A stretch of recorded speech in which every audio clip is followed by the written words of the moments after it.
why I started traveling and when I started traveling are probably two of the most common questions I get asked today. And whenever I get asked those questions, I think back to 2017. This was the year in which I finally got that battery put in my back to travel and to plan my first trip. And it's also the year in which I went on a date with a girl and said probably the dumbest shit I've ever said in my life. Before I tell that story, it's important to understand the beginning of my creative career as a photographer. 2 years prior, 2015, was when I started shooting. And a lot of my inspiration was sourced from people that I seen on Instagram. And all the photographers that I looked at as the best were street photographers, or a lot of their portfolio was heavy in the streets. And part of these photos consisted of taking shots at abandoned buildings. Don't ask me why, that just was the wave at the time. After seeing this all on my timeline, I told myself I have to find an abandoned building to, take the same shots that I'm seeing all over the internet. The closest place to me was a place by the name of Kings Park Psychiatric Center. Now, it's a place not too far from where I live, and the first time I went was with my brother.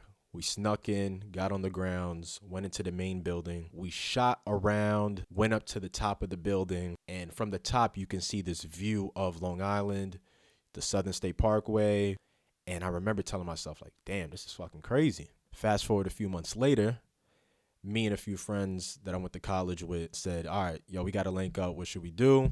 I said, yo, let's just go to Kings Park and do the same shit me and my brother did. So we snuck in, we got into the main building, went up to the top, and I remember telling myself again, this is the craziest view I've ever seen. Fast forward, a year later, 2017, my brother leaves for a trip, and he went to Egypt. And I'll never forget him sending me videos and photos of the pyramids and different shots around Giza.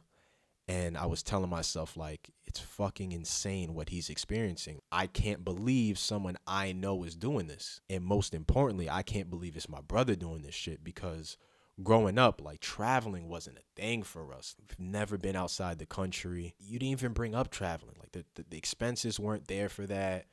And, we're just ignorant. We just thought it was not obtainable, which is not true. It's a misconception. And it's something that I constantly try to disprove and educate people as to what traveling entails, and it's not as unobtainable as you think it is. So he's sending me all of this content, and I can't believe he's doing this.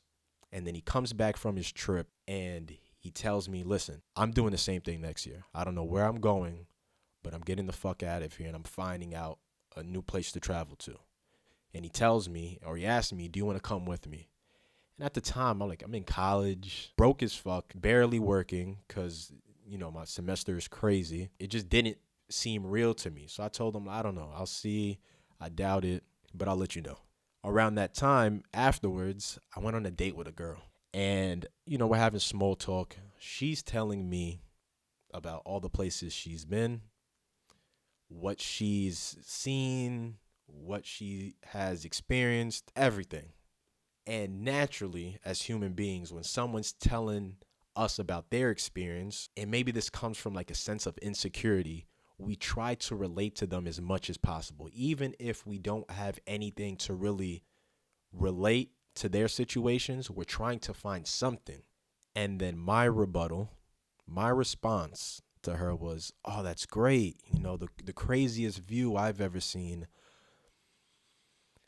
was at the top of a psychiatric center. And the second I said that, I said, you fucking idiot. You fucking idiot. What made you tell a woman that you're interested in that one of the most beautiful, craziest views you've ever seen was at the top of a psychiatric center? And I just remember just going blank after that. I don't know if I explained what I meant by that. I don't know if I told her the story in which I just told you. But I just know I made that statement, and that sounded fucking nuts.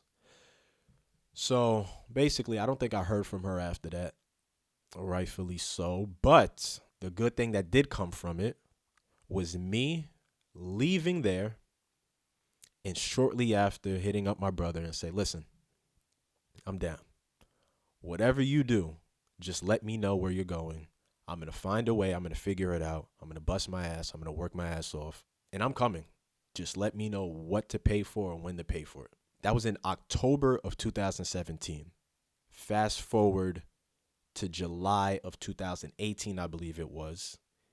And I was getting ready to leave the United States for a 2-month long trip, traveling to over 8 countries, I think it was. And ever since that summer, I've never stopped.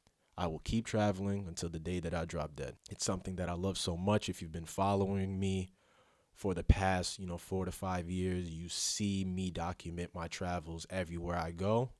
And you see me build what I call Black Boy Fly Worldwide. And it's basically just a journey of me documenting my travels. And it's like a passion project that I would never stop working on. And the last 4 years has basically brought me here to this moment, documenting my travels, growing as a creative, and, learning a lot about myself in this space through travel, through content creation. And throughout this time, I noticed that I love taking photos. I love capturing videos. I love making shit. However, I can't just keep creating through photo and video, and that's not the only way, and it's not the best way for me to express myself. And this is why I created this show. I needed a different medium to create. And I've been someone who has been a diehard fan, for lack of better terms, a lover for like long form media. It's basically why I created this show, so I can do just that, serving as like a source of inspiration and entertainment for those who have been, following me, and for those people to follow me in the future, but also to provide value to other creatives and, people who may just need this information that I can, bring in front of this mic. I love to create, but I think it's great if I can give like a behind the scenes look and explanation as to everything that I'm working on.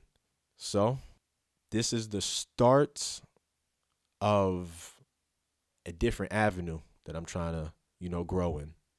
Keeping this short and simple this week. Hopefully in future episodes, conversations get more in depth with what I'm working on, where I'm traveling to, and future plans. For example, this upcoming week, I'm traveling to Spain and Portugal. I plan on making video and, doing another episode of a show like this out there. Do I know exactly how I want to go about doing everything? Nope. I'm the producer. I'm the cameraman. I'm the one-man army. So a lot of this shit is basically going to be done how I started my creative career, which is basically just run and gun, which I'm trying to get out of because it's not sustainable and it's not the best option. But when you're the only person doing everything on your own, you kind of have no fucking choice. It's the only way that shit can be done. So yeah, we'll figure shit out. And yeah, I'll see you in Spain.